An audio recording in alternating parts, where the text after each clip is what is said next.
বউ বাড়িতে না থাকলে না ছেলেরা হাতির পাঁচ পা দেখে। আজকে পাঁচ পা কেটে দু পাতে ফিরিয়ে আনবো। আগে তাড়াতাড়ি দুধটা গরম করে নিই, তারপরে হচ্ছে। তো যাই হোক, দুধটা গরম করে আগে আমি ইনশিওর গুলে নিচ্ছি একটা কাপের মধ্যে। আর দেখাচ্ছি তোমাদের সঙ্গে কি করছি না করছি। আজকে কিন্তু পাঁচ পা কেটে দু পা করার দিন, ঠিক আছে? কারণ অনেক মাথায় উঠে গেছে, আজকে মাথা থেকে নামাতে হবে।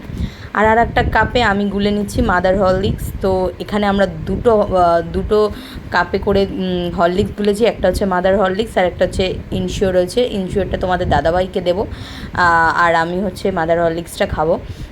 তো চলো আগে এটাকে রেডি করে নিই, তারপরে তোমাদের দেখাচ্ছি কিভাবে দুপা কাটবো। তো যাই হোক, আমি আর কি মারছিলাম বন্ধুরা। তোমাদের দাদাভাই এতটাই মানে আলসেমো, আমি এতদিন বাড়িতে ছিলাম না বলে এই ইনশিওর খাওয়া তো ভুলেই গেছে। এখন আমাকে বললো চা বানাও, তো আমি বলেছি ঠিক আছে চা বানাতে পারি, আমি যেরম চা বানিয়ে দেবো সেরম খেতে হবে। তো এইরকম সাদা চা বানিয়েছি।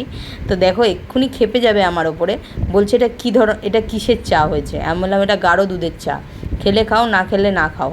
তো যাই হোক, আলটিমেট কিছু করার নেই, পেটে খিদে ছিল তো বিস্কুট দিয়ে চাটা খেয়ে নিল, চা ভেবে ইনশিওর খেলো। তো যাই হোক, এইভাবেই ছেলেদেরকে টাইট দিতে হয়। আর বউরা না থাকলে কিন্তু ছেলেরা সত্যিই মাথায় উঠে যায়। তো সেই জন্য সবাইকে টাইট দিতে হবে এইভাবে। তো চলো আমি টাইট দিই, আর তোমরা কিন্তু ভিডিওটা দেখতে থাকো, আর সাবস্ক্রাইব করতে কিন্তু ভুলো না। টাটা বন্ধুরা।